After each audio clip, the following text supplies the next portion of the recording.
దేశంలో అడుక్కున్నోడికి అన్నం దొరుకుతుంది, కట్టపడ్డోడికి నీడ దొరుకుతుంది, కానీ పేదోడికి మాత్రం న్యాయం దొరకదయ్యా. మాలాంటి సామాన్యులకి న్యాయం మాత్రం దొరకట్లేదు సార్. మీ మౌనం మాలాంటి వాళ్ళకి శాపం కాకూడదు సార్.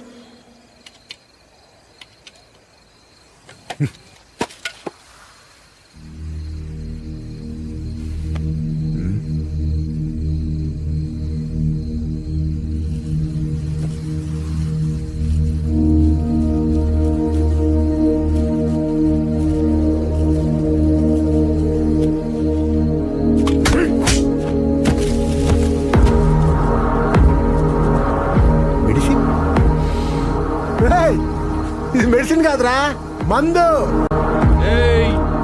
తప్పు చేస్తున్నావు బిడ్డ. మత్తులో ఉంటేనే కంట్రోల్లో ఉంటాడు, గది లేకుండా చేస్తున్నావు మషి అవుతావు.